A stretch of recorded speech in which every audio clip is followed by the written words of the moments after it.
비디오가 자동차 소유자가 사용하는 중국판 위성 내비게이션 소프트웨어를 보여줬다.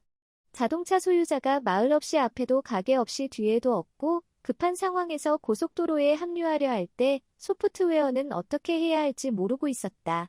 갑자기 가는 길을 내려가서 안내를 요청하는 것을 제안했다. 자동차 소유자의 무력감의 목소리가 즉시 들렸다. 또한 중국 내비게이션 소프트웨어 어맵에 따르면 안후이 해페이 시에서의 설롱 호수 도로가 이유 없이 목적지 앞은 황관로로 변경되었다는 뉴스도 있다. 중국 내비게이션 시스템에 관한 비슷한 농담들은 끝이 없다. 중국의 내비게이션 시스템은 왜 사람들을 길에서 헤매게 할까? 중앙당과 조정하려는 것일까? 위성통신 기능을 도입한 후 화웨이의 메이트 50은 중국의 베이도우 위성에 대한 홍보가 급증하며 중국 공산당의 베이도우 위성은 미국이 GPS를 30% 초과하는 가장 많은 위성이라고 주장했다. 황관로로 안내한 어맵과 같이 중국의 지도 데이터는 이미 GPS를 앞서며 중국 내비게이션 애플리케이션이 모든 측면을 지배하고 있다. 그들은 다른 사람들보다 더 잘하기 때문에 미국이 우리 기술을 훔치지 못하도록 주의한다. 데이터 해방 또는 통제? 시진핑의 모순적인 움직임. 국가 안보에 대한 우려가 고조되는 상황에서 시진핑은 중국 국가안전부의 노력을 감독하기 위해 개인적으로 책임을 지고 있다. 중국의 지리적 및 기상 데이터의 외부 유출을 막기 위한 엄격한 노력이다. 초점은 외국으로 데이터가 이동하지 못하게 하는 것뿐만 아니라 중국 국경을 넘어 정보가 흘러나가는 것에 대한 철저한 보안 조사도 포함한다. 지시는 명확하다. 황관로는 미국인들에게 금지된 곳이며 기밀성이 최우선이며 이 도로는 국내 전용이다. 국가안전부가 이번 여름 위챗 공식 계정으로 통합된 이후 활동이 급증했다.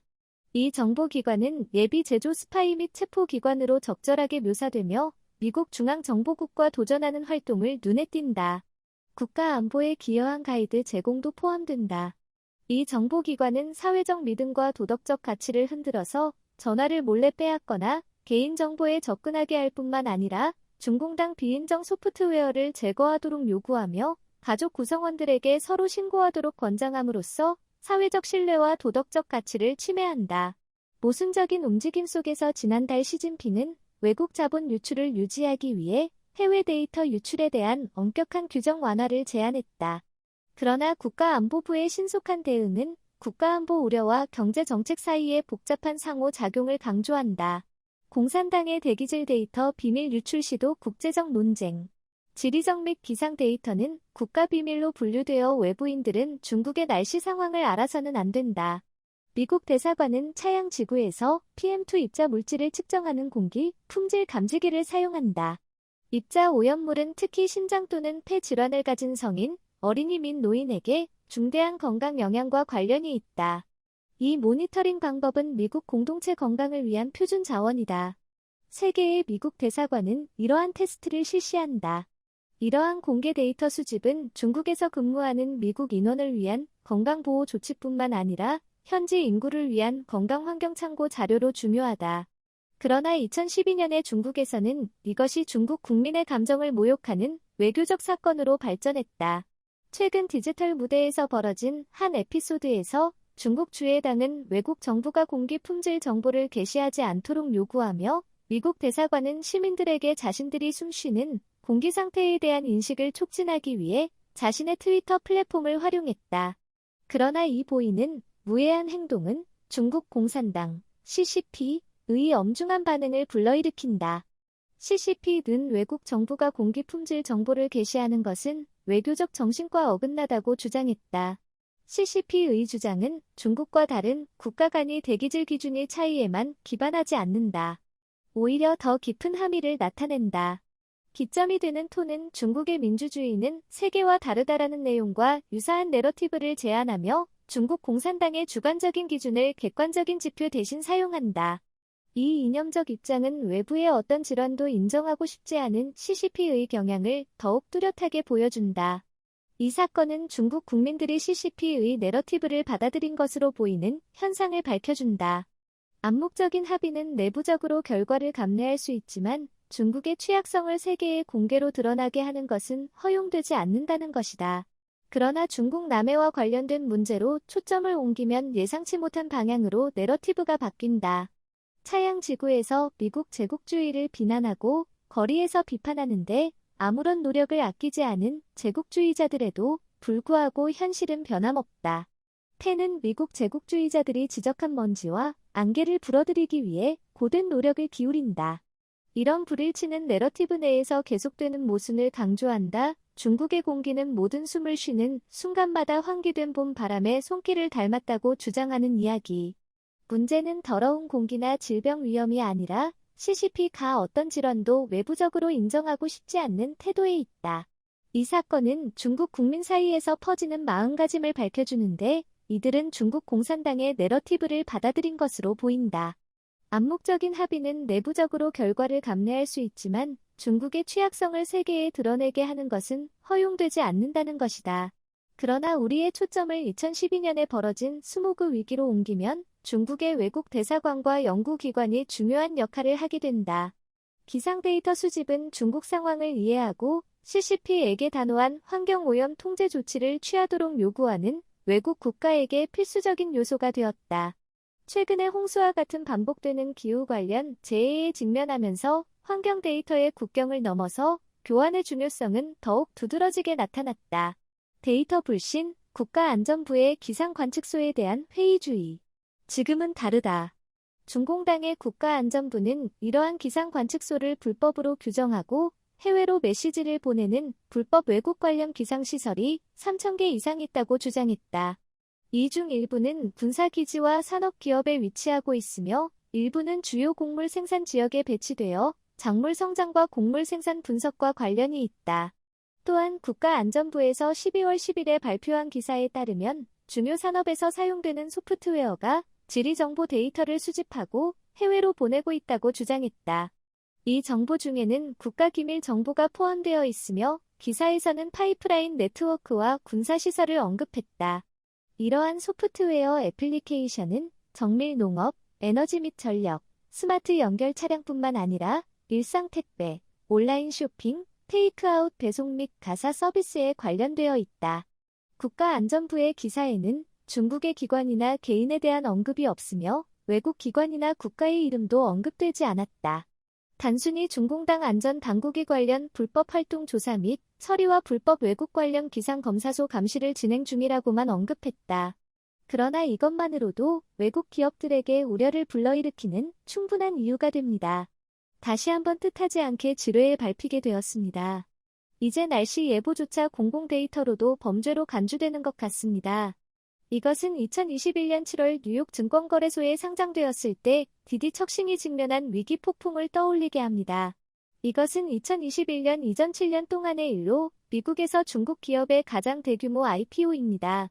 그러나 그런 중요한 뉴스에도 불구하고 상장 직후 48시간 이내에 중국 규제당국은 디디의 사이버 보안 검토를 발표했습니다. 유망한 시작 퍼포먼스를 보이던 주가는 이에 반응하여 급락했습니다. 또한 48시간 후에 중국 규제 당국은 디디 앱을 삭제하고 새로운 사용자 등록을 중단하도록 요구하여 상황을 더 악화시켰습니다. 결과적으로 디디의 시가총액은 80% 이상 줄었습니다. 작년 5월에는 디디가 뉴욕 증권거래소에서 상장 폐지를 발표했습니다. 더 말하자면 그들은 국가 안보를 위협하는 위반 행위를 언급하며 12억 달러의 벌금도 부과되었습니다. 우리는 정치적으로 중국 공산당의 특권 가족들이 각자의 권한을 악용하고 국내 검토 과정을 조작하며 이익을 불균등하게 분배하는 것을 포함한 더 큰 맥락을 알고 있습니다. 그러나 그때에는 모든 사람들의 기억을 자극할 수 있는 기술적인 세부 정보가 있었습니다. 디디가 해외에서 상장하기 위해 중국의 도로 및 사용자 데이터를 묶어서 미국에 전달했다고 소문이 나기 시작했습니다. 디디 부사장 리미는 이 소문을 악의적인 소문이라고 주장하고 국내 사용자 데이터가 국내 서버에 저장된다고 주장했지만 도로 데이터나 지리 데이터에 대한 언급은 없었습니다. 디디가 중국의 도로 데이터를 묶어서 애플에 전달하고 애플이 이를 미국 군에 전달했다는 소문이 돌았습니다. 아마도 이것이 시진핑이 디디를 강력하게 탄압한 이유일 것입니다. 지금 다시 돌아보면 국가안전국의 기상 및 지리 데이터 누출에 대한 기사는 실제로 그들의 우려를 드러냅니다. 그들이 무엇을 두려워할까요? 현재의 국가 경제 위기, 사회 위기, 심지어 정부 위기 상황에서 중국의 실제 상황이 드러날까봐 걱정합니다. 그들은 중국 공산당의 오랜 불신을 피해서 중국의 통계국을 무시하고 전 세계의 정확한 손으로 얻은 데이터를 사용하여 중국의 현재 어려운 상황을 반영할 것을 우려합니다. 중국의 신비한 기상 관측기지. 이러한 불법 기상시설은 군사기지에 위치해 있어서 그 자체로 기이한 것입니다. 이것이 이상하다고 생각하는 것은 이해할 수 있습니다. 외국인이 중국의 군사기지에 가서 기상 관측소를 설치하는 방법은 무엇일까요? 여러분의 의심은 옳습니다. 이 기상 관측소는 사실 중국 과학자들에 의해 설치되었으며 중공당의 최고층 요구사항에 따라 설정되었습니다. 어떻게 이런 일이 벌어졌을까요? 이 자동 기상 관측소는 상업 분야에서 널리 사용되며 특히 농업 및 대기 물리학 모니터링 분야에서 사용됩니다. 이것은 중국 정부가 자발적으로 가입한 국제온실가스기후 협정의 일부로서 세계 기상 관측의 일부가 되었습니다. 이러한 자동으로 관측된 데이터를 인터넷에 연결하여 중국이 세계를 볼 수 있고 세계가 중국을 볼 수 있게 되었습니다. 중국은 지금 왜 걱정할까요? 왜냐하면 산업기업들이 석탄과 석유를 덜 태우고 있기 때문인가요? 날씨는 맑습니다만 이제 문제가 생겼으니까요. 그렇지 않나요? 중국의 생산량이 얼마나 줄었는지 얼마나 적은 것을 의미합니까? 이것은 전 장로 리커치앙이 발명한 리커치앙 지수의 중요한 구성 요소 중 하나이기도 합니다. 전 장로로서 통계국에 거짓된 숫자에 대비해야 합니다. 전기 생산, 석탄 및 석유 발전 이것들만 봐도 기후를 많이 알 수 있습니다. 또한 중요한 곡물 생산 지역의 작물 생산을 평가하는데 기후 분석이 중요합니다. 중공당의 야심 있는 마음을 고려할 때 만일 풍년이라면 그들은 외국인들이 알도록, 빨리 알도록, 모두 알도록 원할 것입니다. 그것은 중공당이 세계 1월 4일 인구의 식량 문제를 해결하는데 큰 공로가 될 것입니다. 따라서 여러분은 외국인에게 공개할 수 없는 중국의 식량 생산이 위기 상황에 직면한 경우에는 국가안보 문제가 된다는 것을 확신할 수 있습니다. 지리 데이터에 대해서는 음식 배달 기사의 배달 경로에 대한 정보와 같은 이 데이터도 외국인에게 제공할 수 없습니다. 유일한 설명은 러시아 우크라이나 전쟁에서 배운 교훈입니다. 빅데이터와 AI 기반이 배송 경로 및 무엇이 결정되었는지에 대한 정보는 미래 정밀 타격과 머리를 자르는 작전을 위한 준비입니다. 중공당이 전쟁을 시작할 생각을 하고 있는 것 같습니다. 국가안전국은 실제로 시진핑의 비밀 경비 기관이 되었으며 그의 존재는 어디에나 보입니다. 그는 모든 것을 관리합니다. 중국의 경제 상황, 중공당이 숨길 수 없는 도전. 소비자 가격과 공장 비용은 2023년 내내 꾸준히 하락하여 이번에 1월 수준을 넘지 못했습니다. 중공당은 대유행 제어를 종료하면 국내 수요를 자극하고 전체 경제 발전을 촉진할 것이라는 희망을 갖고 있었지만 그런 일은 일어나지 않았습니다.